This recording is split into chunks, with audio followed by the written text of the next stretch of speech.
दोस्तों स्टडी 91 की YouTube channel में आप सभी का बहुत बहुत स्वागत है। और आज दोस्तों एक धमाकेदार क्लास के साथ हमारी एंट्री होने जा रही है और आज हम लोग एक नए कार्यक्रम को शुरू करने जा रहे हैं। तो उम्मीद करता हूं कि आप लोगों को बड़ा मजा आएगा।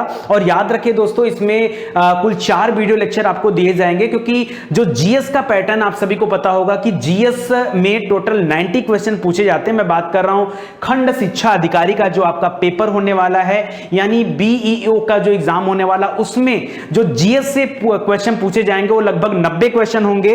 और बाकी के 30 क्वेश्चन में 15 क्वेश्चन मैथ होगा और 15 क्वेश्चन रीजनिंग होगा। ठीक है, तो याद रखें दोस्तों, 45 क्वेश्चन का 2 पार्ट मैंने डिवाइड कर दिया जीएस का। तो ये लेक्चर 1 है, इसके कुछ समय बाद आपको लेक्चर 2 भी दिया जाएगा। ठीक है, यानी एक दिन में सबसे पहले शाम को 7 बजे वह एक शिफ्ट में आपको रीजनिंग दिया जाएगा। ठीक है, दूसरे शिफ्ट में आपको जीएस का एक पेपर दिया जाएगा, तीसरे शिफ्ट में फिर मैथ का नंबर आएगा, चौथे शिफ्ट में फिर से एक बार जीएस का पेपर आएगा। यानी एक दिन में 4-4 शिफ्ट में आपकी पढ़ाई चल रही है। ठीक है, और एक बात बता दूं दोस्तों, अगर आप सभी बीओ एग्जाम की तैयारी करते हैं, आपने खूब पढ़ा होगा, मन लगाकर पढ़ा होगा, क्योंकि आज का फॉर्म तो आया नहीं, फॉर्म आए बहुत दिन हो गया है। ठीक है, तो आपकी पूरी तैयारी हो चुकी। अब सीधे सीधे बात आती लड़ाई लड़ने की। अब आपका समय आ गया कि हमें चलना है लड़ाई लड़ने। ठीक है, और लड़ाई का डेट भी निर्धारित हो गया। ठीक है, तो क्या आप उस लड़ाई के लिए तैयार हो? अगर नहीं तैयार हो तो याद रखिए, इस सेट सीरीज को ज्वाइन करके भी आप अपनी तैयारी कर सकते हैं। इसके लिए आपको किसी भी तरह का रजिस्ट्रेशन नहीं कराना है, कोई चीज परचेज नहीं करना, सिर्फ आपको वीडियो क्लास देखना है। अगर आप चाहेंगे तो आप इसका टेस्ट भी दे पाएंगे। नीचे डिस्क्रिप्शन में मैं लिंक दे दिया हूं, वहां जाकर के पर्टिकुलर आप इस एग्जाम का टेस्ट भी दे सकते हैं। ठीक है, यानी एक बार में आपको सब कुछ दिया जा रहा है। ठीक है, तो चलिए स्टार्ट करते हैं और देखते हैं कि जीएस के पार्ट में जो अति संभावित प्रश्न है, मोस्ट एक्सपेक्टेड क्वेश्चन कौन से हो सकते हैं, उन प्रश्नों पर आज हम लोग चर्चा करने वाले। इस तरह की चर्चा मैं लगातार 8 दिन तक करने वाला हूं। ठीक है, ये आज पहला पेपर जा रहा है। ठीक है, इसके बाद फिर दूसरा, तीसरा, चौथा, पांचवा, छठवां, इस तरह से डेली एक सेट लेकर आऊंगा ताकि आपकी बेहतरीन तैयारी हो जाए। तो चलिए देखते हैं इस लड़ाई में कितने लोग तैयार हो चुके हैं। याद रखिएगा दोस्तों, स्टडी 91 का एप्लीकेशन भी आ चुका है। अगर आपको बिलीव नहीं तो एक बार एप्लीकेशन को इंस्टॉल करो, देख लो उसके अंदर कितने सारे मटेरियल हैं। आपको खुद लगेगा कि बहुत मजा आ रहा है तैयारी करने में और पढ़ाई करने में। ठीक है, चलिए स्टार्ट करते हैं। तो पहला क्वेश्चन दोस्तों ये हमारे सामने है कि भारत का पहला समाचार पत्र का नाम बताइए। बहुत आसान क्वेश्चन, परीक्षा में बहुत ज्यादा पूछा जाता है। 4 ऑप्शन आपके सामने है, जल्दी से सोच लीजिए सही उत्तर क्या है। अरे नाम सुना है कि नहीं, जेम्स ऑगस्टस हिक्की का। अरे हिक्की ने सबसे पहले अंग्रेजी समाचार पत्र निकाला था। ठीक है, कहां से? कलकत्ता से निकाला था। नाम क्या था? द बंगाल गजट नाम था। क्या नाम था? बंगाल गजट आपका सही उत्तर हो जाएगा। याद रखिए, भारत से निकाला गया पहला समाचार पत्र। हालांकि समाचार पत्र साप्ताहिक समाचार पत्र था। ठीक है, और कब निकाला गया था? कभी कभी यह भी पूछ देता तो 1780 में निकाला गया था। कहोगे सर आपको इतना याद कैसे? अरे पूरी मॉडर्न हिस्ट्री पढ़ा दिया हूं, आपको भी तो याद है। आपको नहीं याद है क्या? याद तो होगा ही होगा। तो क्या उत्तर हो जाएगा दोस्तों? हमारा बंगाल गजट हमारा सही उत्तर हो जाएगा। ठीक है, चलिए आगे बढ़ते हैं दोस्तों। तो वही चीजें यहां पर दे रहा जो अभी अभी मैंने आपको बताया। हां, एक प्रश्न और याद रखेगा दोस्तों, सबसे पहले 1780 में तो आया है, लेकिन उसके 4 साल पहले 1776 में एक और व्यक्ति आया था जिसने प्रयास किया था, लेकिन उसका प्रेस जब्त हो गया। कार्यक्रम ठीक ढंग से सफल नहीं हो पाया। कभी कभी उसका नाम पूछ देता है, तो नाम याद रखेगा, विलियम बोल्ट्स। क्या नाम है? विलियम बोल्ट्स ने प्रयास किया था लेकिन असफलता। 1776 में प्रयास किया था। दूसरे प्रयास में जेम्स ऑगस्टस हिक्की ने निकाला साप्ताहिक समाचार पत्र, ठीक है, जिसका नाम है द बंगाल गजट। 1780 में आया हुआ था। ठीक है, इतनी बातें याद रखेगा, इतना ही आपसे परीक्षा में पूछा जाएगा। अगला है इस्तमरारी। इस्तमरारी, जिसको हम अस्थाई बंदोबस्ती के नाम से जानते हैं। अरे कुछ लोगों के सामने भैया इस्तमरारी बोल दो ना, लगता है बहुत कठिन शब्द बोल दिया। अरे अस्थाई बंदोबस्ती का नाम सुना है? उसी अस्थाई बंदोबस्ती की बात कर रहा हूं। तो जल्दी से बता दो, अब मुझे समझाने का समय नहीं है, अब आ गई है लड़ाई का टाइम। तो जल्दी जल्दी आपको उत्तर देना है। इस्तमरारी बंदोबस्ती किसने लाया था? अस्थाई बंदोबस्ती किसने लाया था? लॉर्ड कॉर्नवालिस ने लाया था। किसने लाया था? लॉर्ड कॉर्नवालिस ने। नाम सुना है कि नहीं? तो याद रखिए, यहां उत्तर क्या हो जाएगा? Lord Cornwallis. ठीक है दोस्तों, इनके समय में काफी सारी चीजें आई थी। एक लंबा कार्यकाल चला, जब आपका क्या आ गया था, पिट्स इंडिया एक्ट आया 1784 में, उसके बाद जाकर के आए हैं। ठीक है, कब? 93 तक रहे हैं। ये आए कब से दोस्तों, यहां समय तो नहीं दे रहा, लेकिन आप याद रखिए 6 साल लगभग इनका टाइम पीरियड था। 6-7 साल के लिए ये गवर्नर जनरल बन के आए थे। और जमींदारी प्रथा भी यहीं से शुरू हुई थी, अस्थाई बंदोबस्ती प्रथा यहीं से शुरू हुई थी। इसके अंतर्गत जमींदारों को लगान का 1/10वां भाग, ठीक है, टोटली 11 भाग होता था उसमें से 1/11 भाग वो अपने पास रखता था और 10/11 भाग उसको क्या करता था, कंपनी को जमा कराना पड़ता था। ठीक है, तो इस तरह की बंदोबस्ती व्यवस्था थी, तो इसको आप याद रखेगा। कह लॉर्ड कॉर्नवालिस की कब्रगाह कहां पर है, लॉर्ड कॉर्नवालिस की कब्रगाह कहां पर है, बहुत अच्छा क्वेश्चन है। और पूछिए, दो लोगों के कब्र से बहुत ज्यादा प्रश्न आता है। एक एग्जाम में पूछता है शेरशाह सूरी की कब्रगाह कहां पर है, तो याद रखेगा सासाराम में है, बिहार में है सासाराम, वहां पर पूछता है। और दूसरा पूछता है किसका, कॉर्नवालिस का पूछता है, बहुत ज्यादा पूछता है इसलिए मैं याद दिला रहा हूं। ठीक है, गाजीपुर में है। लॉर्ड कॉर्नवालिस की कब्रगाह कहां पर बनी हुई है, गाजीपुर में बना हुआ, तो गाजीपुर याद रखेगा। 1786 से लेकर के 1793 तक ये गवर्नर जनरल के पद पर था। ठीक है, तो इसको याद रखेगा, इंपॉर्टेंट है। आगे देखिए, करा अंग्रेजों की पंजाब विजय के संदर्भ में विचार कीजिए। ऐसा नहीं कि हमेशा आपको आसान प्रश्न दिया जाएगा, आपको मोस्ट एक्सपेक्टेड क्वेश्चन दिया जा रहा है, एक हूबहू प्रश्न तैयार किया जा रहा है जैसा कि आपके परीक्षा में आपसे पूछा जाना है। ठीक है, इसलिए दोस्तों इस तरह का सेट मैं आपको दे रहा हूं, तो जरा देखिएगा आप ध्यान से, इस तरह के क्वेश्चन आएंगे परीक्षा में, भागिए मत, भागने से काम नहीं चलेगा। अगर सच में सिलेक्शन लेना है तो मेहनत करना होगा, ईमानदारी से मेहनत करना होगा, कंटिन्यूटी से पढ़ना होगा। ठीक है, हवा हवाई काम नहीं चलता है। सुनिए, 1845 में प्रथम आंग्ल सिख युद्ध हुआ। कब, 1845 में। लिख रहा है खालसा की हार के साथ यह युद्ध समाप्त हुआ। फिर दूसरा वाला कब हुआ है, कुछ ही समय बाद 1848 में द्वितीय आंग्ल सिख युद्ध हुआ, उसमें भी हार हुआ। हालांकि जब पहले बार हार हुआ था तो सिखों के राजा को बदला नहीं गया, उस समय राजा दलीप सिंह जो थे वो वहां के महाराजा थे और वही गद्दी पर कायम रहे। ठीक है, लेकिन बाद वाली लड़ाई के बारे में आपसे पूछता है तो 1848 याद रखेगा, उस समय डलहौजी आ गया था। कौन आ गया था, डलहौजी। डलहौजी के समय में 1853 में ट्रेन चलाई गई है। कौन याद करेगा, बोलो, हम याद करेंगे। ठीक है, तो जल्दी से याद रखेगा, यहां दिया हुआ तीनों कथन क्या हो जाएगा, सही हो जाएगा, कोई कथन गलत नहीं है, तीनों कथन क्या है, सही है। ठीक है, चल आगे देखिए। अच्छा, दलीप सिंह आखिरी नंबर पे थे, दलीप सिंह सिखों के आखिरी राजा, यह प्रश्न भी आपसे परीक्षा में पूछा जाता है। एक और प्रश्न पूछा जाता है, महाराजा रणजीत सिंह का नाम सुना होगा, अमृतसर की संधि उनके समय में हुआ था, 1809 में हुआ था। कब, 1809 में महाराजा रणजीत सिंह के साथ क्या हुआ था, अमृतसर की संधि हुई थी। बहुत ज्यादा परीक्षा में पूछा जाता है, इस वजह से मैं आपको याद दिला दे रहा हूं, भैया आप याद करो। चलो यहां पर देखो क्या दे रहा है, करा निम्नलिखित कूट का उपयोग करते हुए घटनाओं को कालक्रम के अनुसार सजा दीजिए। यानी कौन सी घटना पहले हुई, कौन सी बाद हुई, ये आपको सेट करना है। 4 घटना का नाम दे रहा है, लिख रहा है रॉलेट एक्ट, अरे जिसे काला कानून कहा जाता है, अरे उसी काला कानून की वजह से क्या किया गया था, 2 महत्वपूर्ण व्यक्तियों को गिरफ्तार कर लिया था अंग्रेजों ने। किसको किसको, डॉक्टर सतपाल और किचलू को गिरफ्तार कर दिया था। उसी लिए तो लोग धरना प्रदर्शन देने कहां गए थे, बताइए, जलियांवाला बाग कांड में, जहां पर गोली चला दिया गया, उसके बाद हजारों लोगों की मृत्यु हो गई। ठीक है, तो याद रखें, उसी रॉलेट एक्ट की बात कर रहा हूं, 1919 में यह रॉलेट एक्ट आया था। दूसरा लिख रहा है चंपारण सत्याग्रह, तिनकटिया पद्धति को समाप्त करवाया था किसने, राजकुमार शुक्ला ने, महात्मा गांधी के सहयोग से। राजकुमार शुक्ला ही थे जिन्होंने महात्मा गांधी जी को बुला करके कहां ले गए, बिहार ले गए। चंपारण एक जगह है बिहार में, ठीक है, वहां महात्मा गांधी जी गए और जो तिनकटिया पद्धति होती थी, उस तिनकटिया पद्धति को समाप्त करा दिया। ठीक है, क्या होता था तिनकटिया पद्धति में, तो याद रखें दोस्तों, अंग्रेजों द्वारा नील की जबरदस्ती खेती कराई जाती थी, उस पद्धति को समाप्त कराया गया और यह मामला था 1917 का। ठीक है, सबसे पहले यही घटना हुई थी। दूसरे नंबर दे रहा है दोस्तों खेड़ा 1918 में हुआ है। खेड़ा आंदोलन कहां हुआ है, याद रखिए, ये गुजरात में हुआ था और ये भी किसानों से संबंधित आंदोलन था। तीसरा अहमदाबाद मिल हड़ताल है, ये भी गुजरात से संबंधित है और मिल मजदूरों के संदर्भ में था। ठीक है, तो याद रखेगा, बड़ा भयंकर बीमारी फैल गया था, प्लेग, और उसमें जो है बोनस वगैरह नहीं दिया जा रहा था, पैसे कम दिया जाता, उसके लिए यहां पर आंदोलन किया गया था। तो याद रखिए, कभी भी परीक्षा में अगर पूछे कि इसका कालक्रम बताइए, तो कालक्रम क्या बताएंगे, पहले नंबर पे देखिए चंपारण था, ये आपका पहले नंबर पे हो जाएगा। दूसरे नंबर पे अहमदाबाद मिल करिएगा, तीसरे नंबर पे खेड़ा करिएगा, चौथे नंबर पे रॉलेट एक्ट करिएगा, 5वें नंबर पे जलियांवाला बाग का। देखिए मैं सब बता दे रहा हूं, ठीक है, आप देख लीजिएगा परीक्षा में क्या आता है। फिर जलियांवाला बाग कांड के ठीक बाद असहयोग आंदोलन स्टार्ट किया गया, तो असहयोग करिएगा। 7वें नंबर पे चौरी चौरा करिएगा, ठीक है, चौरी चौरा करिएगा। उसके बाद 8वें नंबर पे स्वराज पार्टी करिएगा, स्वराज पार्टी की स्थापना हुई है। 9वें नंबर नंबर पे कभी पूछ दिया तो काकोरी कांड बता दीजिएगा 1925 में। 10वें नंबर पे दोस्तों कहां आ जाएगा, सविनय अवज्ञा आंदोलन आ जाएगा। सविनय अवज्ञा आंदोलन के पहले भी मिल जाएगा, क्या मिल जाएगा बताओ, लाला लाजपत राय ने क्या किया था, 1928 में साइमन कमीशन वापस जाओ का नारा लगाया था, वो भी बीच में डाल दीजिएगा। समझ रहे हैं, ऐसे पढ़ाई कर, एकदम क्लियर कॉन्सेप्ट होना चाहिए, सोचना नहीं पड़े।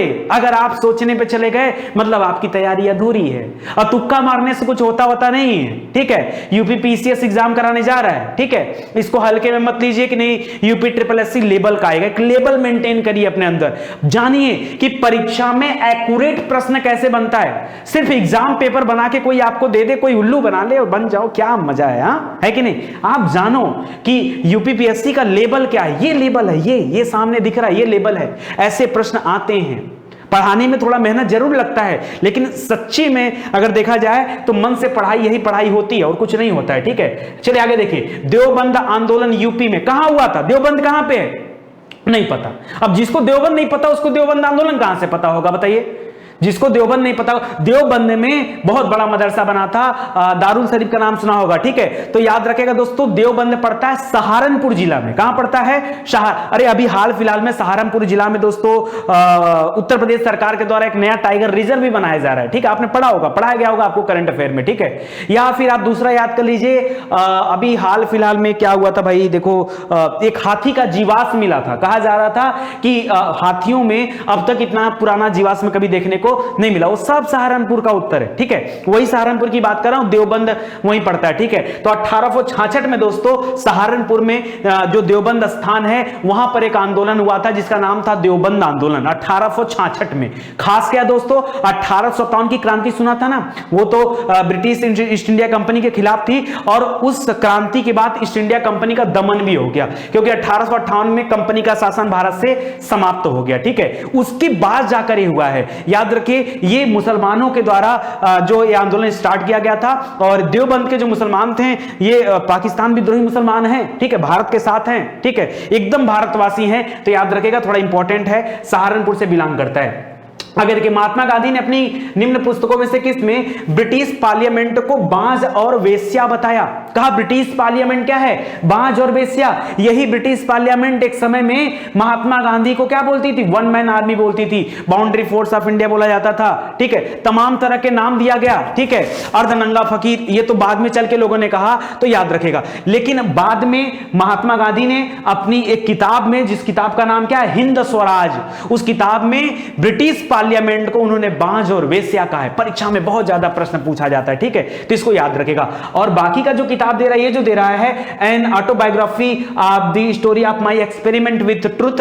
ठीक है, ये किताब महात्मा गांधी जी की आत्मकथा, इसी को हिंदी में बोलते हैं सत्य के साथ मेरे प्रयोग। कभी कभी शुद्ध हिंदी में आपसे पूछ देता है, कभी इंग्लिश में पूछ देता है, दोनों याद रखो। ठीक है, सत्य के साथ मेरे प्रयोग किसकी आत्मकथा है, महात्मा गांधी जी की। ठीक है, या फिर आपसे पूछ सकता है एक्सपेरिमेंट विद ट्रुथ। ठीक है, तो याद रखें महात्मा गांधी। हिंद स्वराज वाली किताब में इन्होंने पार्लियामेंट को बांझ और वेश्या बताया, तो इसको आप याद रखिएगा। कह रहा किसके शासनकाल में हिजड़ों और महिलाओं का प्रभुत्व था, बताइए जल्दी से, पढ़ाया गया है।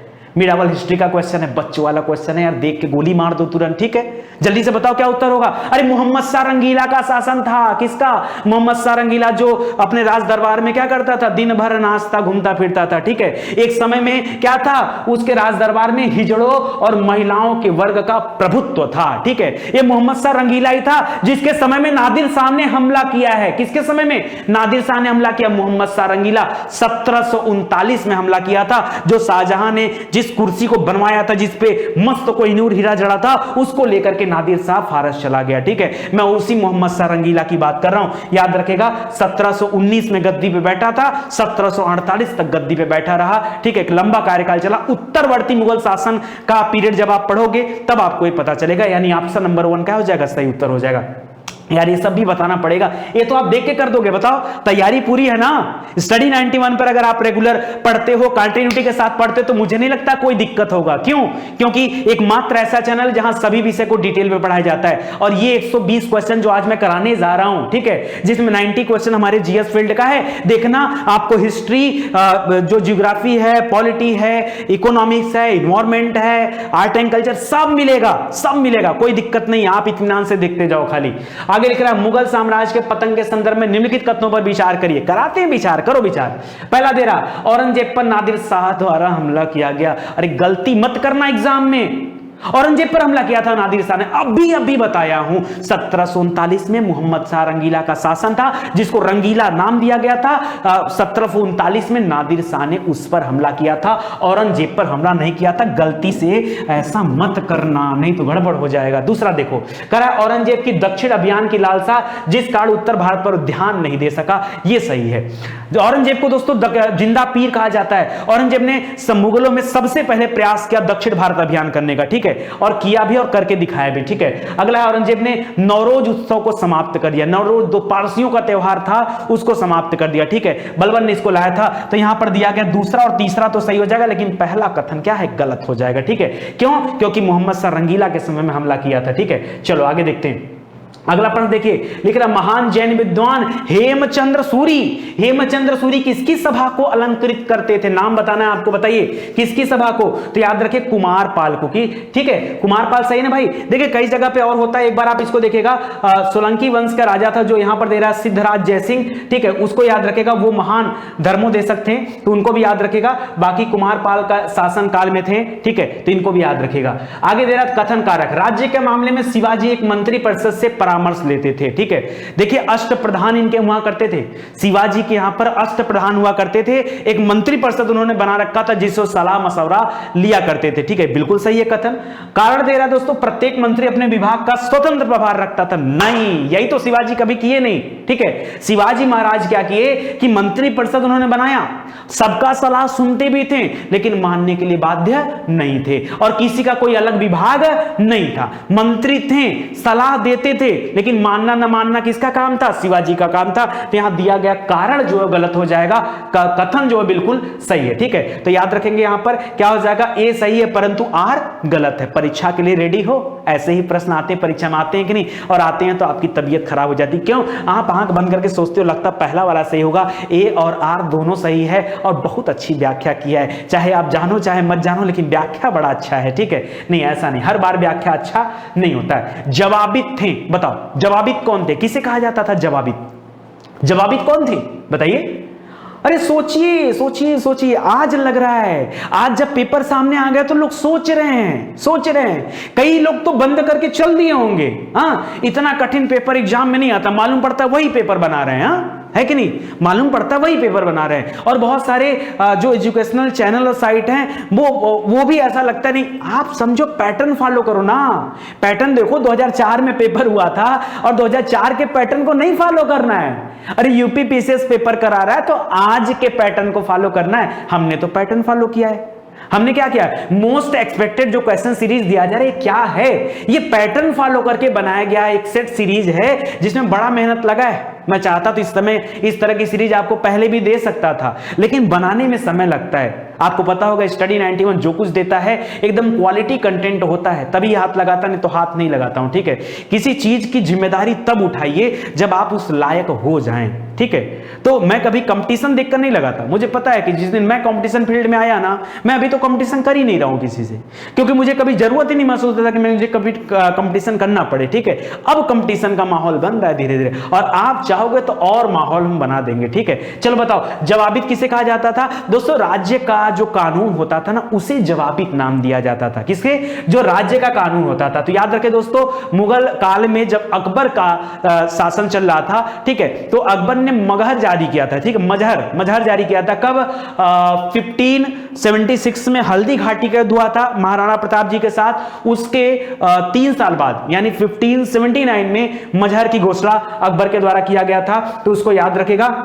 और उसी के तहत दोस्तों इसके बारे में आता है, ये राज्य का कानून माना जाता था, ठीक है, तो इसको याद रखेगा। निम्नलिखित में से किस दर्रे को जम्मू और श्रीनगर को जोड़ने वाले गेटवे के रूप में जाना जाता है? बताइए। श्रीनगर जो राजधानी है, ठीक है, और जम्मू को श्रीनगर से कौन जोड़ता है? ठीक है, कौन सा रोड है, कौन सा गेटवे है? तो आपको पता होगा, बनिहाल दर्रा का नाम सुना होगा। किसका? बनिहाल बनिहाल दर्रे पे जवाहर सुरंग है। क्या है? जवाहर सुरंग किस पे बनी है? बनिहाल दर्रे पर। तो याद रखें यहां पर चौथा वाला ऑप्शन सही हो जाएगा। अभी तक तो हिस्ट्री के क्वेश्चन पे चर्चा कर रहे थे, अब ज्योग्राफी के क्वेश्चन पे चर्चा करेंगे। ठीक है दोस्तों, देखिए बहुत ज्यादा डिटेल में इसलिए नहीं जाऊंगा क्योंकि क्वेश्चन है ज्यादा। अगर बहुत डिटेल में जाने लगूंगा तो आपके क्लास का नुकसान होगा। ठीक है, और मैं नहीं चाहता कि आपको नुकसान हो। क्यों? ये लड़ाई वाली सीरीज है, सवाल जवाब की सीरीज रहती तो कायदे से बैठ के पोस्टमार्टम करता है इन सब क्वेश्चन की। ठीक है, ध्यान दीजिएगा। आगे देखिए, कह रहा भारत के किसी राज्य में के उच्च न्यायालय में बनने वाली प्रथम महिला मुख्य न्यायाधीश कौन थी? हाँ, ये क्वेश्चन भी हाल फिलहाल में मुझे गलती से कुछ और बता दिया था, मैंने ध्यान नहीं आया। देखिए यहां पर दो तरह के प्रश्न बनते हैं, या तो आपसे परीक्षा में सुप्रीम कोर्ट पूछता है या तो परीक्षा में हाई कोर्ट पूछता है। ठीक है, मतलब सुप्रीम कोर्ट में कौन थी जो सबसे पहले महिला मुख्य न्यायाधीश के तौर पर नियुक्त की गई? तो याद रखें सही उत्तर है फातिमा बीबी। क्या नाम है?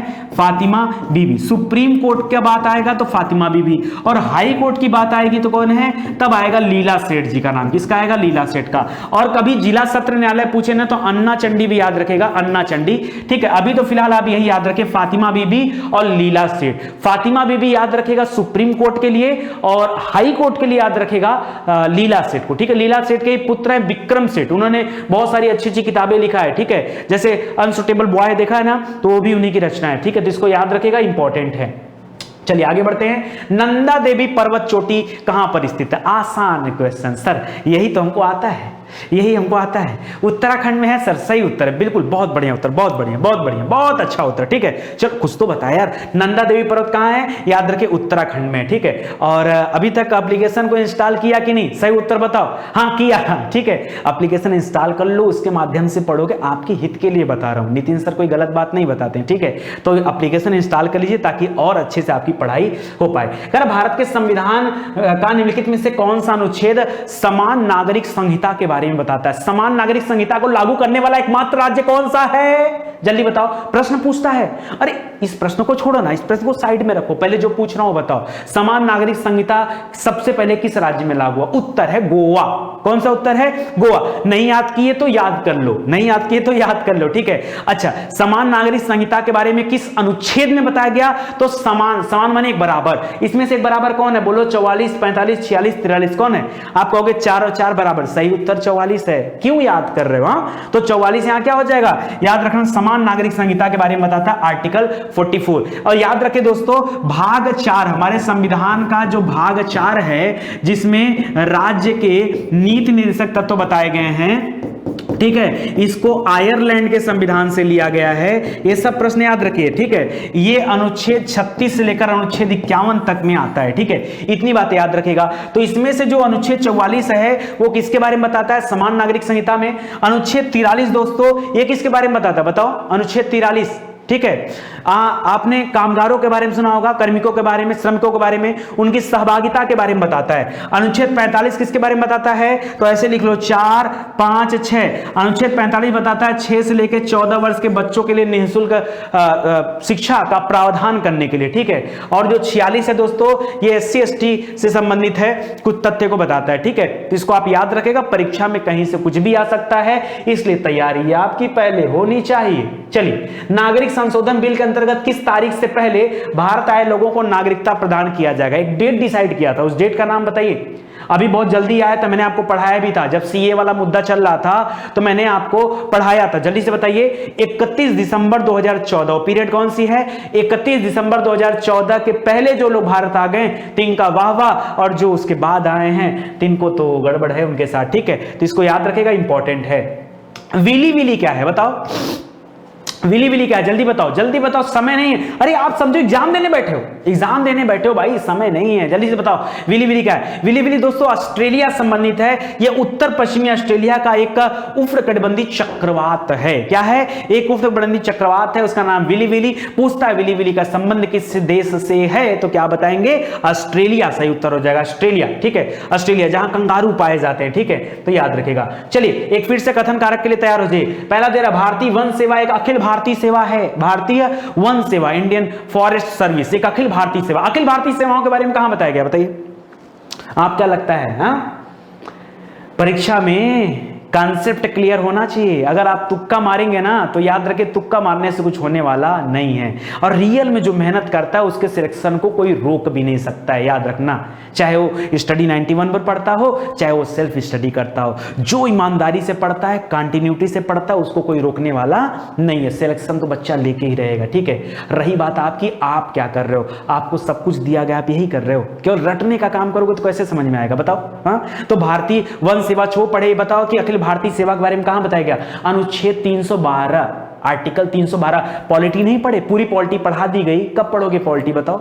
आर्टिकल 312 जाके देखो, उसमें अखिल भारतीय सेवा के बारे में बताया गया। आर्टिकल 315 में लोक सेवा आयोग के बारे में बताया गया, सब जाके पढ़ो, पढ़ाया गया, ठीक है। करा उसके अंतर्गत भारतीय वन सेवा क्या है, एक अखिल भारतीय सेवा, बिल्कुल सही है, सही उत्तर है भाई। जैसे आईएएस और आईएफएस आईआरएस ये लोग आते हैं, सब इसी के अंतर्गत आते हैं, सही। दूसरा दे रहा है, राज्य पुनर्गठन आयोग ने भारतीय वन सेवा के सृजन के लिए अनुशंसा। अरे राज्य पुनर्गठन आयोग क्यों ये काम करेगा यार बताओ। राज्य पुनर्गठन आयोग तो राज्य से संबंधित काम करेगा ना, राज्य को पुनर्गठित करने के लिए काम करे, उसको क्या लेना देना इस अखिल भारतीय सेवा से। तो कारण तो गलत है, तो सही क्या हो जाएगा, ए सही है आर गलत है, ए सही आर गलत है। आंख बंद करके उत्तर करो। चलो आगे देखो, आगे देखो। कंप्यूटर से कुछ क्वेश्चन ला रहा हूं, सुनो ध्यान से ना। कंप्यूटर, अब आधे लोगों को कंप्यूटर पता ही नहीं है, ठीक है, चलो कोई बात नहीं, ध्यान देना। लिख रहा है कंट्रोल एच, कंट्रोल एच कभी आप प्रेस करना, पावर पॉइंट की बात कर रहा हूं। अगर उसकी बात करें तो रिप्लेस डायलॉग बॉक्स, आपने रिप्लेस सुना होगा, फाइंड सुना होगा ना, तो ये सभी रिप्लेस वाला जो बटन होता है जो किसी चीज को रिप्लेस कर देता है, उसके लिए कंट्रोल एच का इस्तेमाल किया जाता है, ठीक है। देखिए कुछ चीजें तो आपको याद होगा, जैसे अगर कॉपी करना हो तो आपको पता होगा कि कॉपी करने के लिए कंट्रोल सी होता है, अगर कट करने की बात आ जाए तो उसके लिए कंट्रोल एक्स होता है, अगर पेस्ट करने की आ जाए तो उसके लिए कंट्रोल वी होता है। कहोगे पेस्ट करने के लिए पी क्यों नहीं होता है, क्योंकि कंट्रोल प्लस पी करेंगे तो उससे प्रिंट होता है, क्या होता है, उससे प्रिंट होता है, ठीक है, तो इसको याद रखेगा। उसी तरह से कंट्रोल एच क्या करता है, ये रिप्लेस डायलॉग बॉक्स खोलता है। कंट्रोल टी क्या करता है, ये जो फॉन्ट डायलॉग बॉक्स होता है ना, जो फॉन्ट होता है टेक्स्ट के लिए होता है, ठीक है, उसको ओपन करता है। ये जो कंट्रोल एम होता है वो पहले से खुली स्लाइड को छोड़ करके एक नई स्लाइड को ओपन करता है,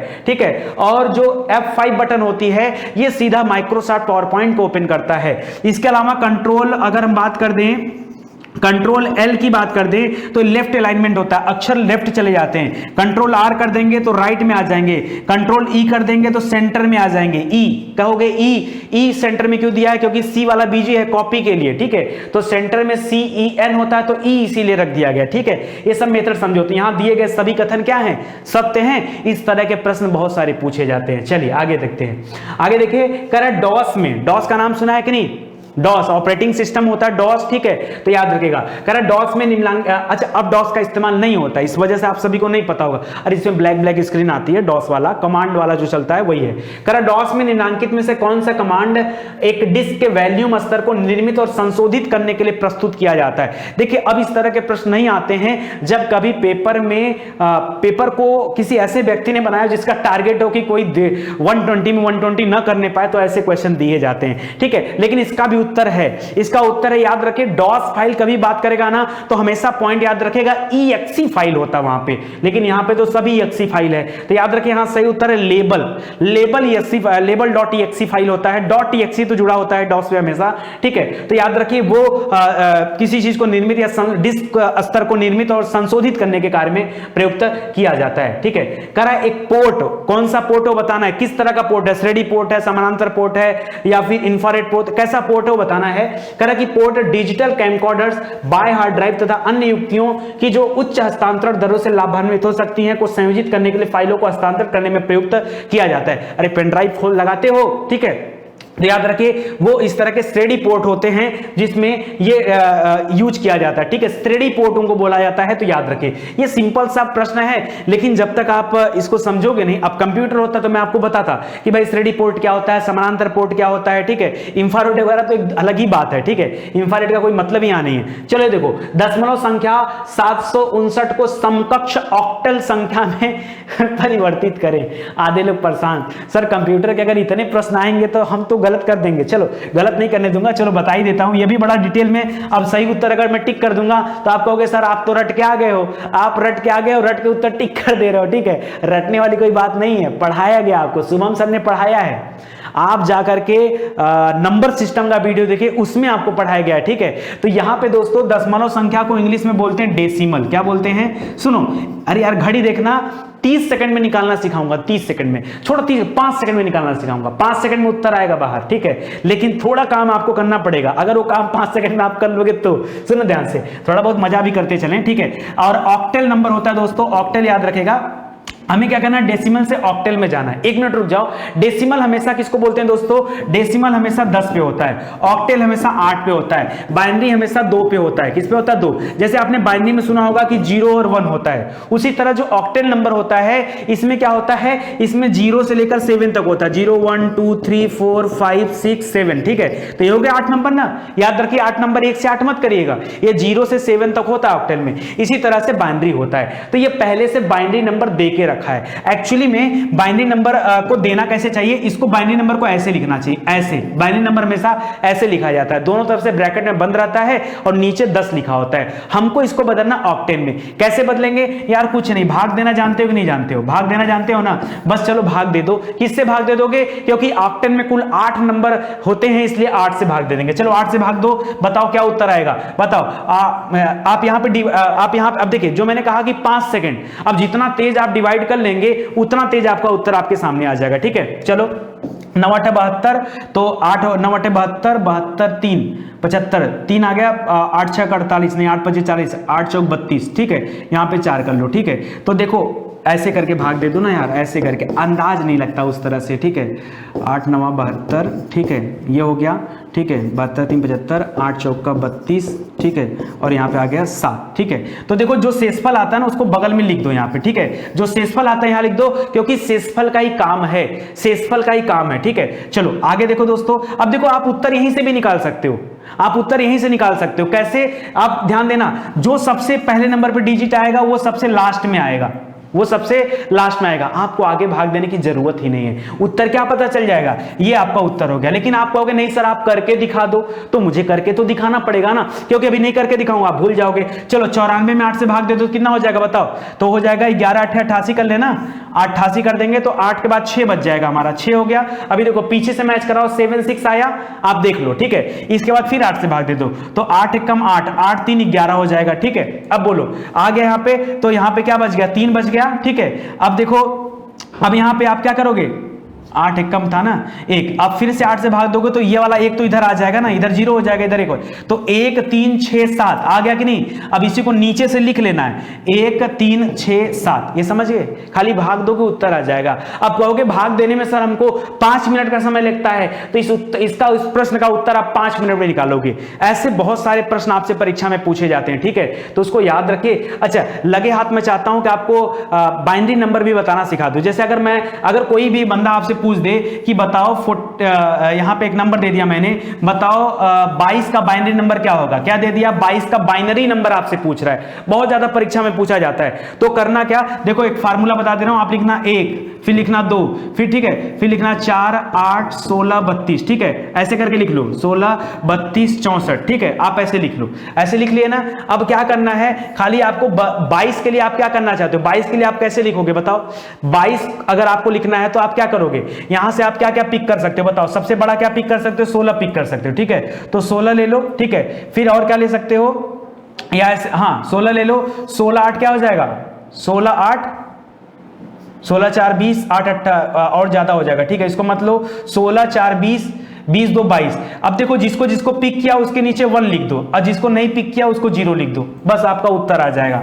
ये आपका क्या हो जाएगा, उत्तर हो जाएगा। सिंपल है, कुछ नहीं करना है। आगे इस तरह की और मजेदार चीज चाहिए तो आप जाकर के नंबर सिस्टम का वीडियो देखिए, उसमें आपको पढ़ाया गया है, ठीक है। या फिर आप लिख दीजिए बाइनरी नंबर स्टडी 91, आपको वीडियो मिल जाएगा, ठीक है। चलो आगे चलते हैं यार, बड़ा टाइम हो गया, ठीक है। आगे दे रहा है कंप्यूटर सॉफ्टवेयर को मुख्य रूप से किन श्रेणियों में विभाजित किया जाता है। देखो कंप्यूटर सॉफ्टवेयर 2 तरह के होते हैं, या तो ऑपरेटिंग सॉफ्टवेयर होता है या तो सिस्टम सॉफ्टवेयर होता है। पूछो दोनों क्या होता है? ऑपरेटिंग सॉफ्टवेयर वो सॉफ्टवेयर होता है जो कंप्यूटर की आत्मा होती है, जिससे कंप्यूटर इंस्टॉल होता है। अगर ऑपरेटिंग सॉफ्टवेयर ही नहीं तो कंप्यूटर चालू ही नहीं होगा। जैसे आपने विंडोज 7 का नाम सुना होगा, विंडोज 8 का नाम सुना होगा, विंडोज 10 का नाम सुना होगा, विंडोज एक्सपी सुना होगा, आपने यूबंटू सुना होगा। ये सब क्या है? ये सभी लाइनक्स का नाम सुना होगा। ये सब ऑपरेटिंग सिस्टम होते हैं। और सिस्टम सॉफ्टवेयर क्या होता है? जो सिस्टम के अंदर पड़ा होता है। जैसे गूगल क्रोम क्या है? ये सिस्टम सॉफ्टवेयर है, ठीक है। तो इसी तरह से आप याद रखें, एप्लीकेशन सॉफ्टवेयर भी होता है तो उसको भी याद रखेगा, ठीक है। तो यहां पर एप्लीकेशन और सिस्टम याद रखेगा,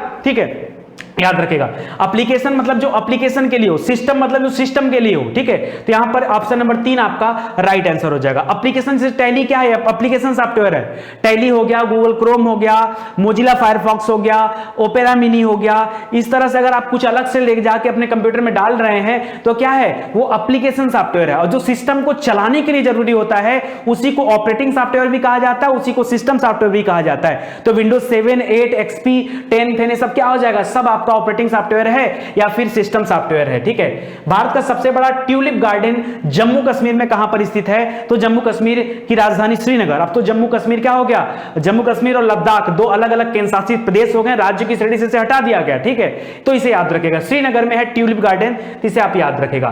फॉकलैंड द्वीप को लेकर के किन के बीच में विवाद चल रहा है? ज्योग्राफी का क्वेश्चन है, बहुत ज्यादा परीक्षा में आता है, ठीक है। फॉकलैंड द्वीप, दोस्तों फॉकलैंड द्वीप को विवाद चल रहा है लेकर के अर्जेंटीना के साथ यूके का, ब्रिटेन का विवाद चल रहा है अर्जेंटीना के साथ। आज का विवाद नहीं है, बहुत पुराना 1833 का विवाद है। कब?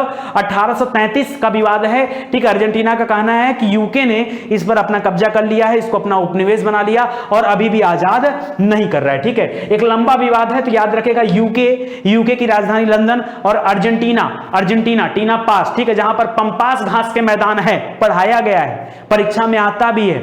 नहीं याद करोगे तो क्या होगा, ठीक है। चलो आगे देखते हैं। धरती की सबसे बाहरी परत कौन सी है? अरे पहले मुद्दा ये बताओ, धरती की सबसे बाहरी परत। देखिए आप यहां ध्यान दीजिएगा, आपसे पूछा धरती का, आप गलत कर दोगे। आपके मन में क्या आएगा कि सबसे पहले क्षोभ मंडल है और सबसे बाहर क्या है? बाह्य मंडल है। अगर बाह्य मंडल उत्तर देता या एक्सोस्फीयर उत्तर देता तो आप सही कर देते। अरे आपसे धरती का पूछ रहा है, सतह का। सतह पे सबसे ऊपर क्या होता है? क्या होता है? क्रस्ट होता है। क्या होता है? इसको कई नाम से जानते हैं। धरती के सबसे ऊपर क्रस्ट होता है, भूपर्पटी होता है, यही होता है ना। या फिर इसको आप थल मंडल भी बोल सकते हैं। क्या बोल सकते हैं? थल मंडल, ठीक है। तो सही उत्तर क्या हो जाएगा? थल मंडल, धरती का सबसे ऊपरी परत। धरती का सबसे अंदर वाला परत कौन सा होता है? कोर होता है। क्या होता है? आपने सुना नहीं? कोर होता है, बीच में मेंटल होता है और सबसे ऊपर क्या होता है? भूपर्पटी, क्रस्ट या थल मंडल होता है, ठीक है। यहां पर चौथा ऑप्शन आपका सही हो जाएगा। चलिए कालक्रम अनुसार व्यवस्थित कीजिए। लिख रहा है महाराजा हरि सिंह ने विलय पत्र पर हस्ताक्षर किया, बिल्कुल किया। फिर भारत का संविधान लागू हुआ, बिल्कुल लागू हुआ। जम्मू कश्मीर की प्रभु सत्ता संपन्न संविधान सभा ने भारत में विलय को अनुमोदित किया, बिल्कुल किया। और सबसे अंतिम में जम्मू कश्मीर का एक अलग से संविधान भी बना 1957 में, ठीक है, जिस वर्ष अंबेडकर जी की मृत्यु हुई थी, ठीक है। तो यहां दिया गया चारों कथन सही है और 1 2 3 4 लाइन से आप सही कर लीजिएगा। अब आकर के पांचवा कथन आप यहां पे और जोड़ सकते हैं जो आज आपकी परीक्षा में पूछा जा सकता है। तो याद रखें दोस्तों, 5 अगस्त, मैं कल की बात नहीं कर रहा हूं, राम मंदिर का उद्घाटन हुआ है, मैं 2019 की बात कर रहा हूं। 5 अगस्त 2019 को दोस्तों याद रखिए जम्मू कश्मीर को जम्मू कश्मीर में जो आर्टिकल 370 चल रहा था उसको समाप्त किया गया, ठीक है। इसके बाद 31 अक्टूबर का नाम सुना होगा आपने। 31 अक्टूबर 2019 में क्या किया गया? इसको 2 केंद्र शासित प्रदेशों में बांट दिया गया। ये नए नए कथन है तो नए वाले कथन को भी याद रखेगा, परीक्षा में 110% यहां से कुछ ना कुछ जरूर पूछा जाएगा, ठीक है। तो याद रखेगा निम्नलिखित में से किस अधिनियम द्वारा भारत में संघीय न्यायालय की स्थापना किया गया है? संघीय न्यायालय बना क्या था? पहले ये बताओ, संघीय न्यायालय कहां बना था? भारत का सबसे पहला न्यायालय कहां बना था? कहोगे कलकत्ता बना था। और कौन सा वहां पे वो आया था? बताइए कौन सा? रेगुलेटिंग एक्ट आया था ना 1772-73 के दौरान, तो रेगुलेटिंग एक्ट। और अगर हम संघीय न्यायालय की बात करते हैं तो 1935 का अधिनियम है, ठीक है, जो बाद में बना। तो ना तो यहां पर रेगुलेटिंग एक्ट की चर्चा की जा रही है जिसके तहत प्रथम न्यायालय की स्थापना किया गया था, ना ही 1935 की चर्चा की जा रहा है। तो यहां पर उपर्युक्त में से कोई नहीं आपका सही उत्तर हो जाएगा, ठीक है। याद रखेगा। भारत की संविधान सभा ने राष्ट्रीय ध्वज का प्रारूप 22 जुलाई 1947 को अपनाया था, बिल्कुल सही है। पिंगली वकैया ने सबसे पहले हमारे भारतीय ध्वज को डिजाइन किया था, उनका भी नाम याद रखेगा। और ये 22 जुलाई अब जरूर याद रखेगा, परीक्षा में बहुत पूछा जाता है, ठीक है भाई। 22 जुलाई को बना, तभी 15 अगस्त को फहराना था, 47 है ना, देश को आजादी मिली थी, तो 22 जुलाई को पहले बना था, ठीक है। आगे दिख रहा है कि राष्ट्रीय ध्वज के बीच में जो चक्र होता है उसमें 21 तीलियां होती, गलत, 24 तीलियां होती हैं जो 24 घंटे को दर्शाती हैं, और उसका रंग कैसा होता है, नीला रंग होता है, ठीक है। अशोक स्तंभ में जो चक्र है उससे लिया गया है, ठीक है। तो 24 तीलियां होती, 21 गलत हो जाएगा, यानी दूसरा वाला कथन गलत है। तीसरा दे रहा है राष्ट्रीय ध्वज की लंबाई चौड़ाई का अनुपात 3:4 है। यही पढ़े लिखे हो, लंबाई चौड़ाई कितना, 3:2 है।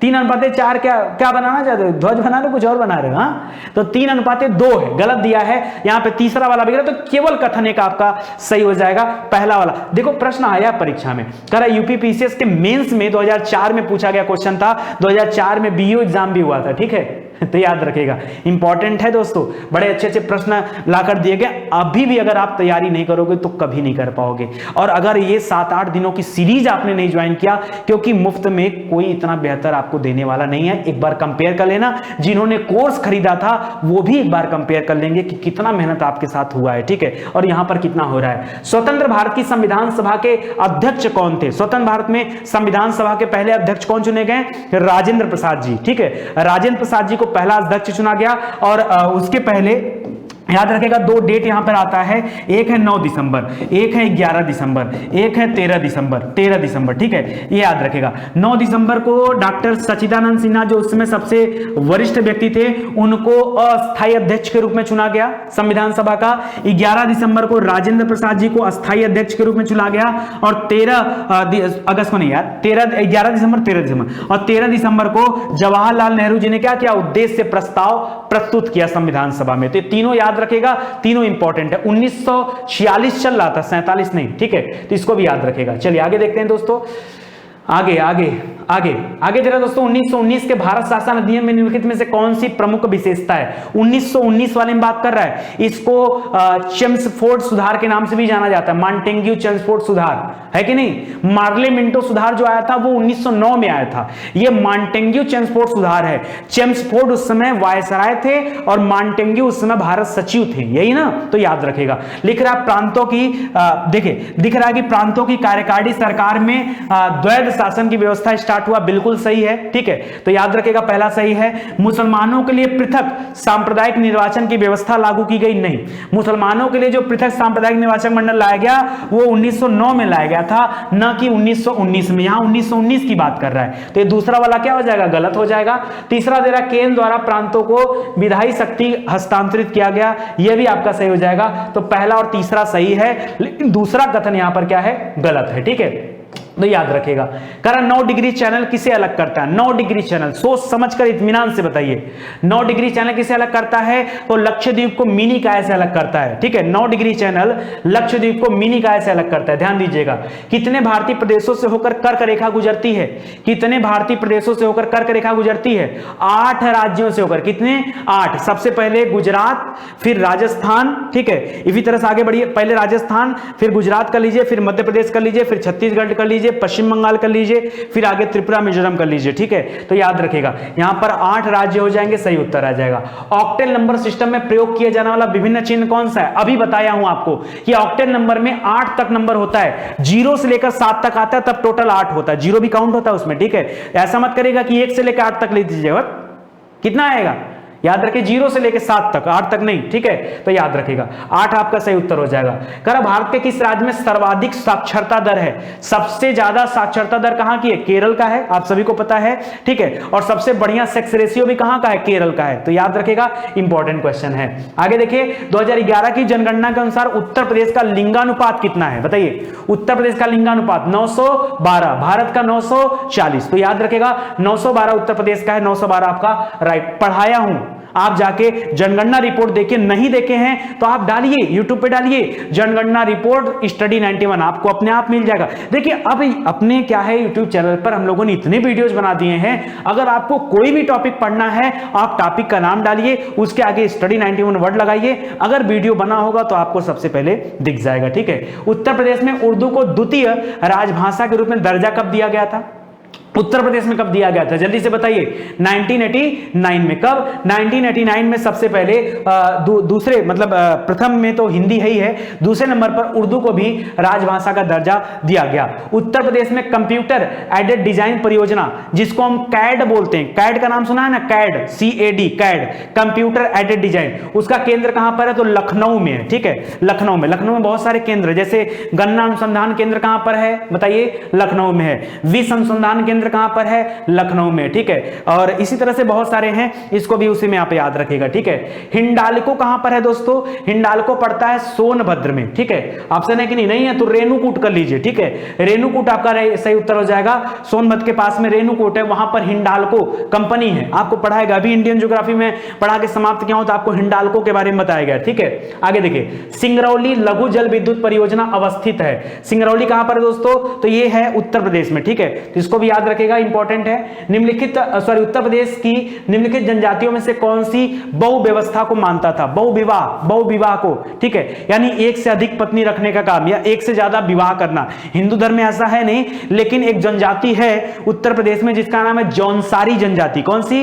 जौनसारी। वो क्या करती? कई सारे विवाह करती, तो जौनसारी आपका राइट आंसर हो जाएगा। ठीक है, कृष्णा शाखा रोग प्रभावित करता है। कृष्णा शाखा रोग किसको प्रभावित करता है? एक कपास से संबंधित रोग है, कपास को सफेद सोना भी कहा जाता है। ठीक है, याद रखें, कपास से संबंधित रोग है कृष्णा शाखा रोग। ठीक है, तो इसको भी याद रखेगा। अजंता की गुफाएं, अजंता की गुफाएं कहां पर है? महाराष्ट्र में है।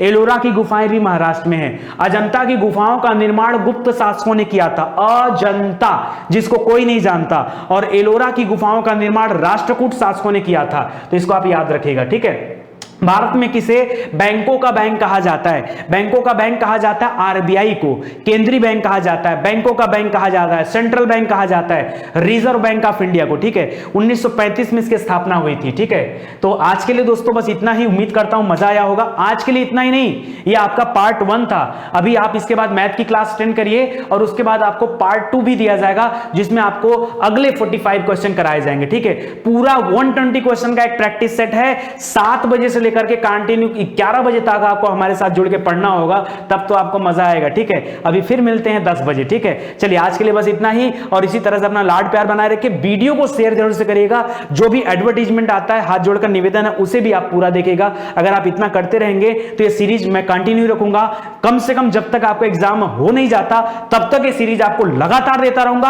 आप रोज एक पेपर देखोगे, देखता हूं कि कैसे एग्जाम नहीं क्वालिफाई होता है। ठीक है, लेकिन नीचे डिस्क्रिप्शन में जो लिंक दिया गया दोस्तों, वहां जाकर के टेस्ट जरूर देना आप। ठीक है, आज के लिए इतना ही। जय हिंद, जय भारत। मिलते हैं अगले लेक्चर में। Thank you so much.